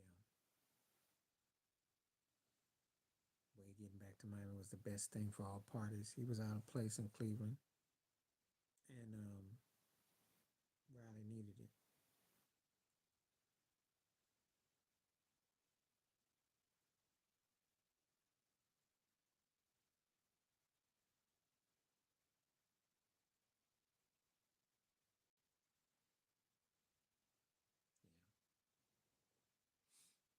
Yeah, I remember that. I try not to really talk about that too much because he looked funny in Cleveland.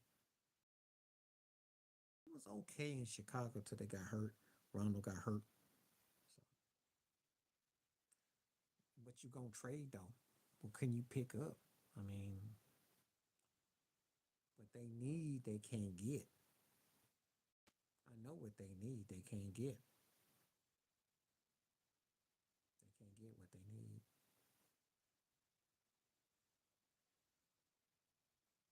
They need a De'Aaron Fox. That's what they need. They can't get that.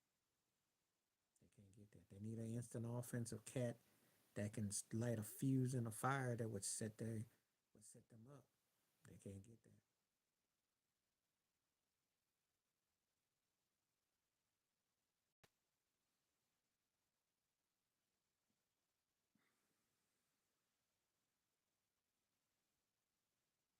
They need a firepower scorer who can dictate and command, and they didn't miss out on him. They did not miss out on him. As a Heat fan, while I like Kyrie and respect him, you got to have a certain type of player to play with Kyrie. They don't have that kind of player. You got to have an alpha player that plays the whole season, not the half. You see, and Jimmy Butler is not going to replace Durant, LeBron, or Luca as offensive force. That's what you have to have. So they didn't miss out. They weren't going to touch him behind the whole thing that was going on, which wasn't really his fault. But they didn't miss out in the sense that he would only fit if you have a superstar in tow. It's not going to work. Wouldn't work. So you watched Too Raw call Jimmy a fraud, right? And I didn't dispute it, even as a Heat fan. Jimmy's problem is that he only comes alive in the postseason. He's so wishy-washy during the regular season, and they sometimes play good enough to win 45 games, maybe 50 if they're lucky, but they're not consistent. Bam plays overachieves, but what else do you got? But Kyrie doesn't play no defense. Kyrie's a defensive liability, and he can be hit and miss with personnel. You got to have Remember the last time he went with someone who was almost not an equal, but you know what I mean? When they had Gordon Hayward in Boston, how did it turn out? Not good. So no, you asked me who I wish you could put De'Aaron Fox with Jimmy and Bam. I feel a lot better about that than I would Kyrie.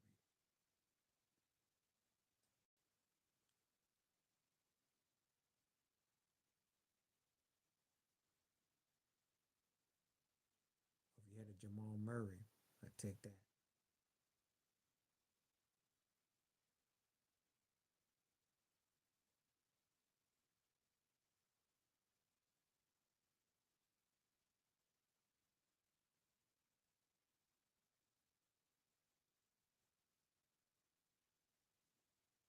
He's underrated, but he's the kind of guy that would be instant offense for them. And if he's healthy, he can score. You know, and he would fit in great with Bam and Jimmy. His styling would be perfect because he can score at a high volume. Some problem with Kyrie don't play no defense, and he gets susceptible to kind of being that bummy like fade in, fade out. If he want it, if he don't want it, they can't have that. They can't afford to have that. So now they need an alpha. He's come a long way because he used to just be a runner up in the slam dunk contest, and I thought him and Zach Levine, that's all he was going to be for 30, 50 years. He came along good with Denver. Makes good defensive choices, you know, utilizing his body to other things aside from hanging on rims. So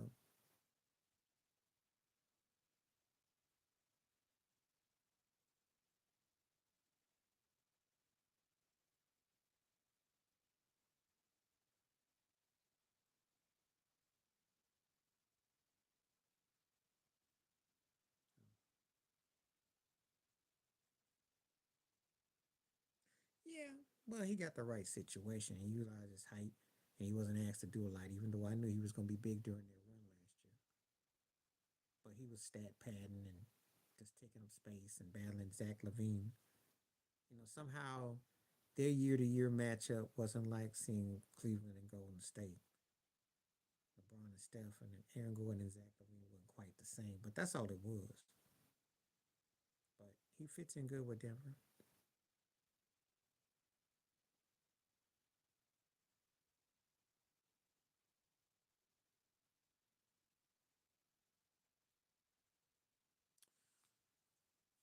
You gotta give me some examples of that. Please give me some examples of that. I'll give you an example. I'll throw the okay. I'll play devil's advocate. If you want to play this game, let me play this game. Suppose Baker Mayfield had gone to the Super Bowl. There you go. There you go. See how I did that? That's from a bum to a made man. If he goes Super Bowl and he was actually to pull it off, there you go.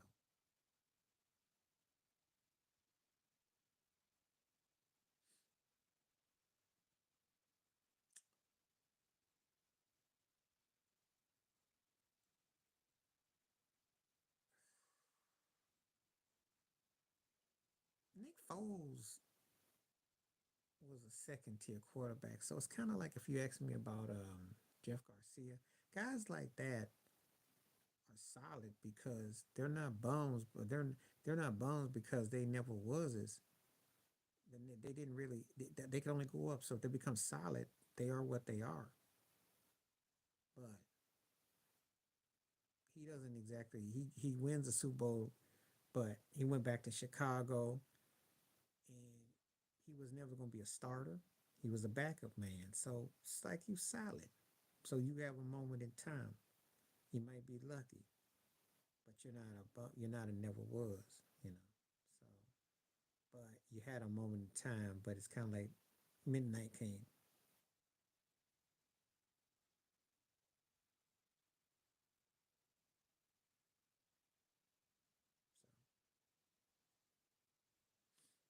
So Nick Foles actually was the best quarterback Philadelphia had until Jalen came around. Because he actually they had more respect for him than Carson Wentz. They just that's what got that whole mess got out of whack. They almost flew around and won that game. They threw that one play, that playoff game. He really fit. He really fit.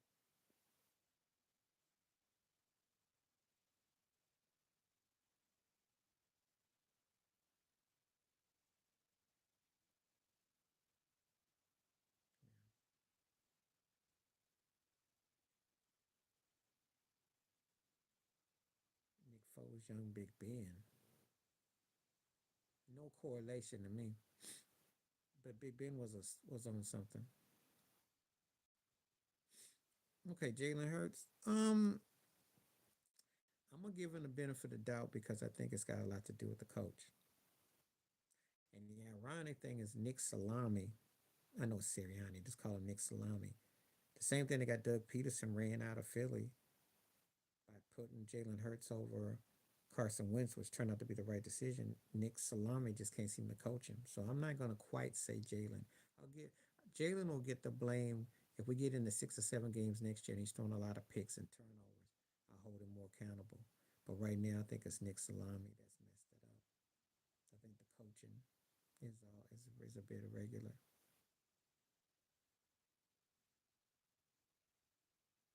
So right now, I'm gonna say he's solid. But if he stinks it up and it's not coaching, then he'll become in bum territory. Eventually, he could even get into never was if Philadelphia succumbs so bad that they don't be a playoff team no more. And it could happen in Philly. Things could get real ugly. We'll see.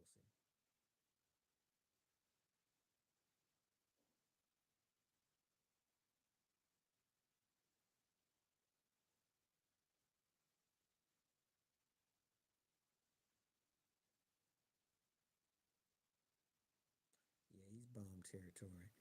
If he don't do something next couple of years, he'll be in the never was territory because he, he's only going to get worse.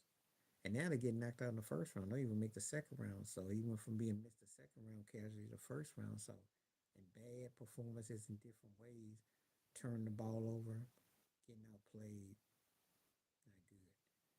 Trent Dilfer was a bum. Could have been more, could have been less. Kurt Warner solid.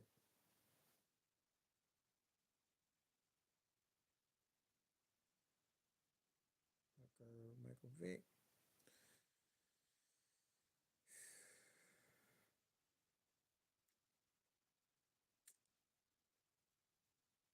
The Vic one is going to be the hot take. Never was. Had all the makings to being a made man. Had all the makings to being a superstar. Had all the makings of being a solid player. Would have stayed a bum in Atlanta because they couldn't go but so far, and they did get to the NFC Championship game. But the way it unfolds, he's a never was because he didn't prosper to where it should have gotten. He should have been that dude who flirted with the Mahomes, Cam Newton, Kaepernick, Russell. Didn't happen. And we don't really go by potential because potential with talent, he would have been one of the greatest, talent wise. But let's not get the two mixed up. Talent wise and results are what? Talent wise, made man. Results never was. You want to call him a bum after that? You can. See, that's how far Michael Vick, the boxes are freaky. Yeah, Prescott's on. He ain't got much longer. And he get hurt another time. He get old quick. Deshaun Jackson will fall into that bum category. Should have been better. Because, I mean, not too many cats can hang with him. Antonio Gates was solid. He was solid. He was a really good tight end. He was solid. Donovan McNabb, I think he overachieved once upon a time. So I will say solid. Speed, but what else did he do? What else did he do? How many teams did he gone to? And it was the same one trick pony ride. And he with the Rams, he run off flares and fade routes and goes off. He ain't superstar. He can run, and he had some big games. But what was so memorable about his career, besides from the burst, he's more known for what he said than his actual game. I know with the Minister Farrakhan video on Twitter when they made him go to Jewish school, I know. But what is his career? What's his career? What do you remember besides the big plays? Yeah, could have been more.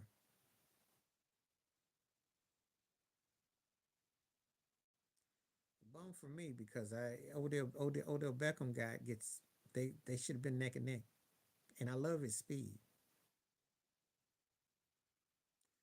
AB AB Bum should have been better. We should be talking about a heart. We should be talking about a made man. Bum, and I like him, and there's some truth to what he's doing, but Bum should have been way better. Should have been a made man. Should have been. Herman Moore was solid, solid, solid, solid. I like it. Just disagree. It's okay though. But I got to see a guy's body of work unfold, and then when I look at the intricacies and the parts, I could, things just override it. He is just a waste. Should have been a made man. Could have been arguing about him as a top 10 receiver. Could have been saying maybe he, maybe you want to put him as you it wouldn't be so far fetched after you get past Moss, Owens, Marvin Harrison. You know, does he fit there with Michael Irvin? Does he fit there where he fit? But you can't have a discussion now. So sad, sad. Hall of Fame career ready, and it just went down the tubes.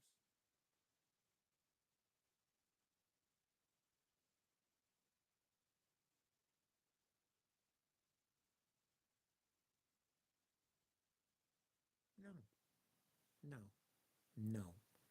Randy Moss, superstar, but not a made man. He didn't do enough to be a made man. Should have been. He wins a ring, and he comes up with all what he had with his skill set, but superstar, but not a made man. Close, but no cigar. But he belongs on the top tier. I hold Randy Moss best footwork I've seen, and was like a ballet dancer of a receiver, but didn't quite get it out. Had he stayed in Oakland, he would have been in the boom territory. There, yeah. New England reminded you. Minnesota, he was made. New England, he was superstar to made. Oakland, he was a bum. But I'm gonna give him the superstar because he was past solid. Devontae is solid. Not great, not made, but he's solid. Bad choice though to go to the Raiders though. That's not a smart man. That didn't turn out too good. Both his quarterbacks, he cried about Jimmy G, and Carr got ran out. Not good. I think he may want to revisit that choice again.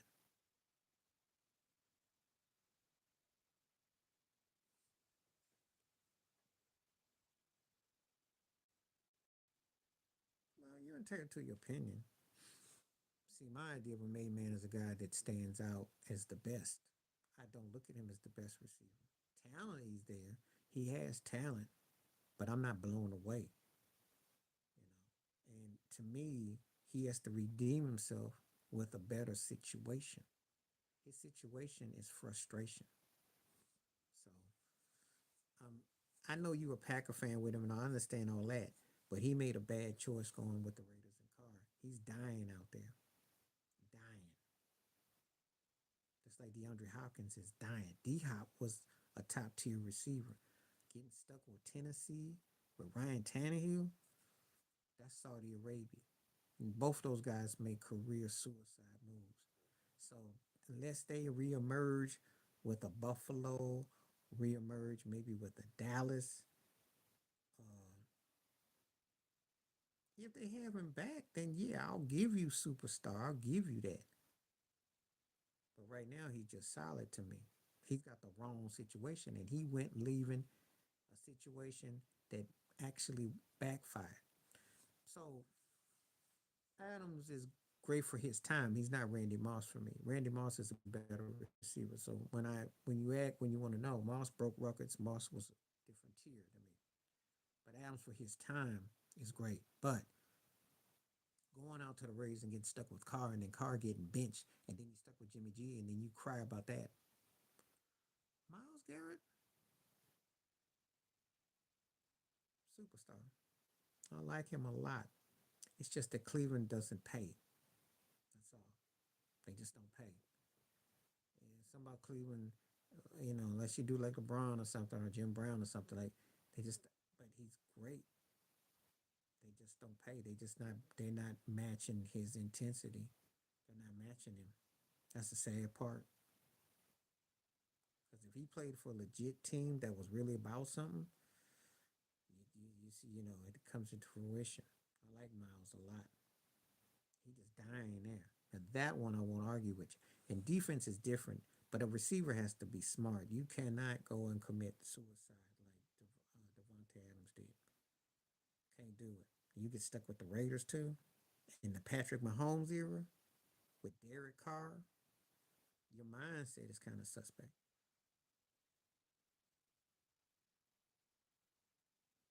Burrow superstar.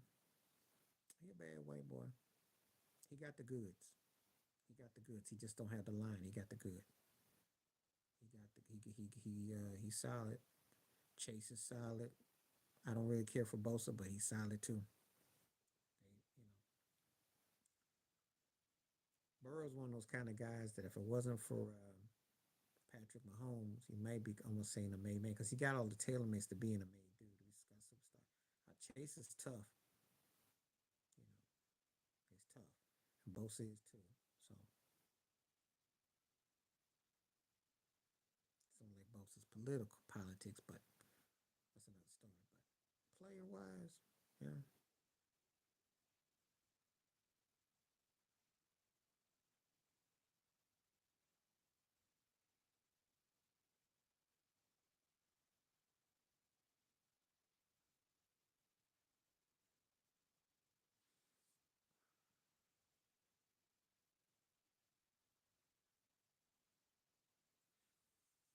Josh is solid to superstar. He's got top tier skill set, and he's been to five straight playoff games. He's been in a championship game.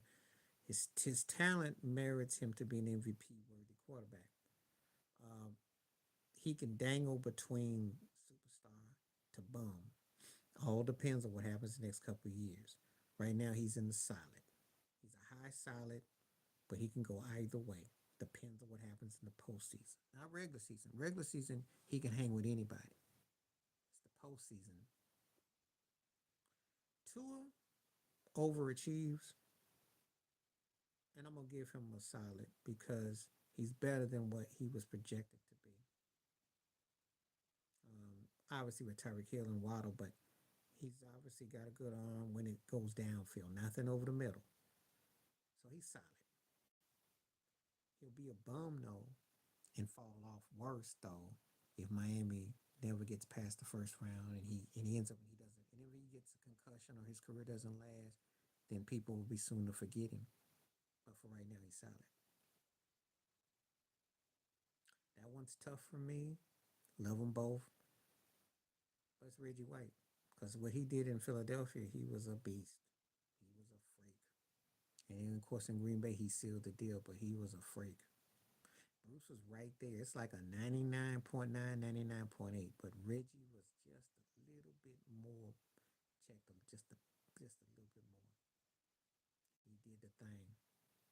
Those Eagles teams just didn't finish nothing, but he was a freak. He was a freak. And I'm just, taking my bias out.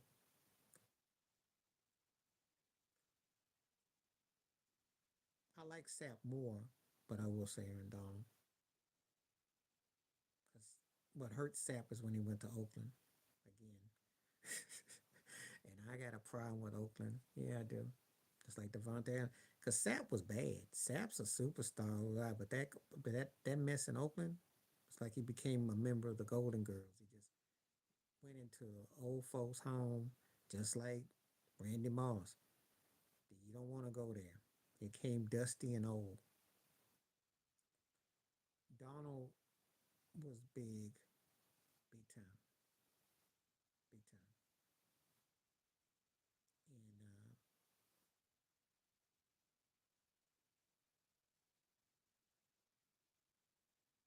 Troy Polamalu or Ed Reed, Ed Reed, but it's close though, by a hair. because he just came up. He came up with some bigger plays. Troy was bad though, and it's like one of them situations. It depends on the context of the style. Troy would frustrate you more on the line, but Ed Reed was nasty. You know, I mean, they really were big time. But that's a good one though. That's a good one.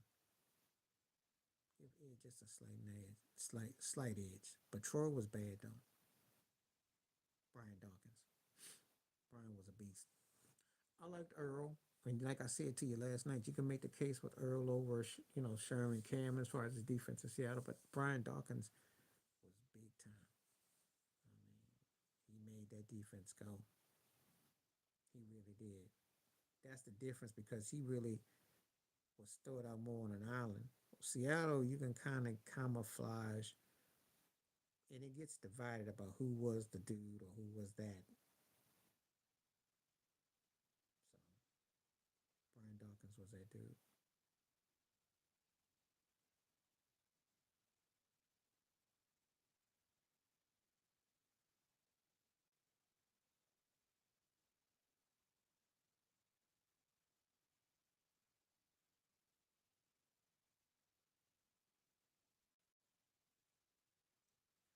I'm gonna say Rondy Barber because Rondy was underrated. He came up big for Tampa Bay. Now this is the problem. His twin had more charisma. Tiki was more charismatic, but Rondy was the better baller. Rondy was a beast, man. Barber, shoot, he came up big. Rondy don't get all the juice he should. And McAllister ain't no buster. It's just that Rondy came up with big plays, big plays.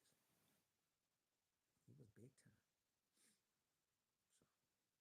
So that's not a bad because McAllister's nice. But Rondy is kind of underrated. He covered a lot of ground.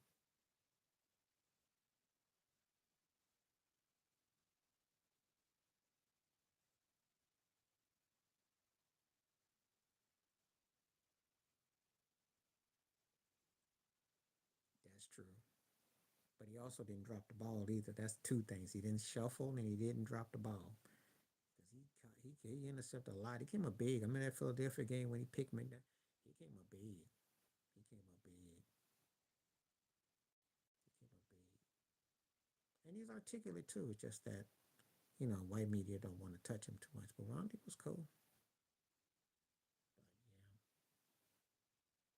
there's always one buck dance in the family. Brooks. I like Seymour, but Brooks kind of moved me more though.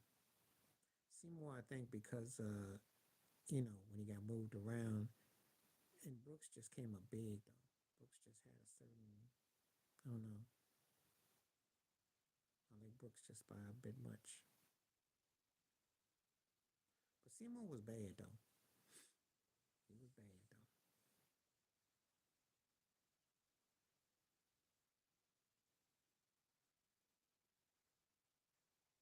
Sometimes it comes down to cats who move you more, or things that you remember seeing.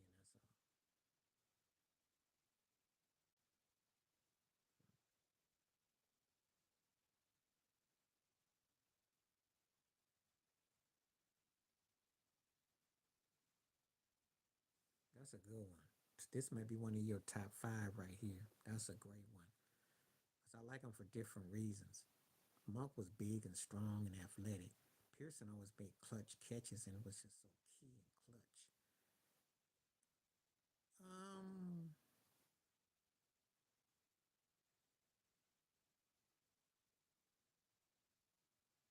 I'm gonna have to be say Art Monk because he came up big. I mean, he was big for what they had. He was something else. He doesn't get his due. Pearson got all the spectacular, obviously the interference, the one against Minnesota was Staubach, and we romanticized Drew Pearson's stuff, and I can get it, but Monk was strong. Monk was bad, so I gotta give Monk.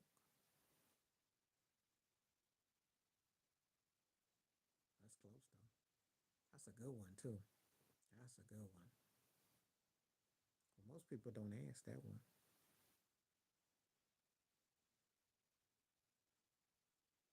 Well, of those three, Roger Craig is the most underrated.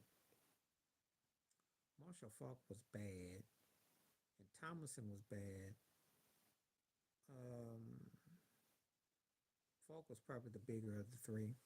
Thomason had got more commercial success of the three.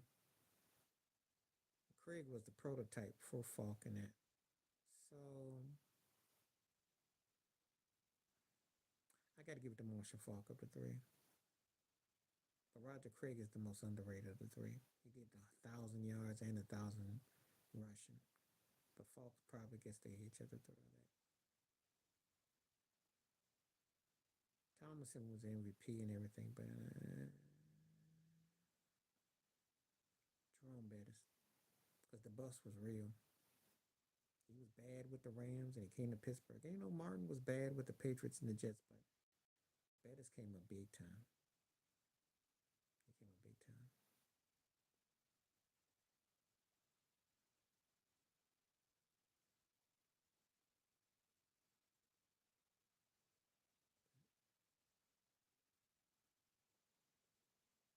Gotta give it to Jerome. I got time for a couple more before I go. Cause I've been for a couple hours. Gotta go start cooking. But yeah, I like Martin a lot. Curtis Martin was bad.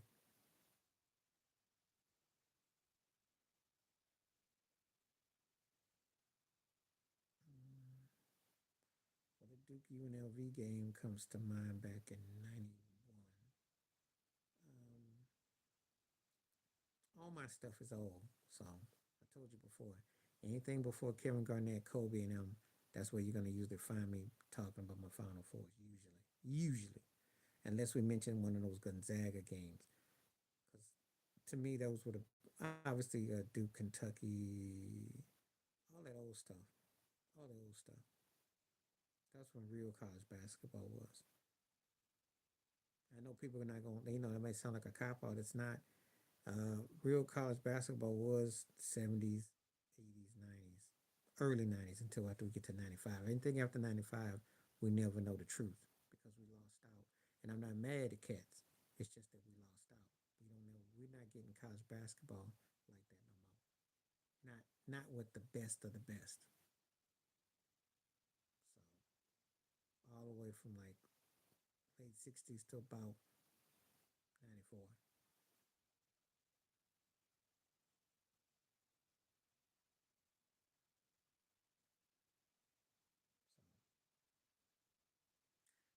So there was some, like I mentioned, at Duke UNLV, that was huge because again, that was a changing of the guards, and you know, Duke, Kentucky, I'd say a lot of that stuff was around the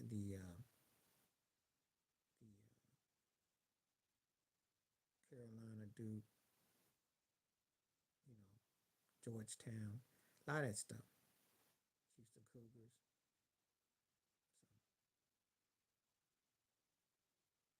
So my favorite eras of college basketball. I told you, and you can hold that against Kevin Garnett and hold it against Kobe and them, but just that era alone was the era.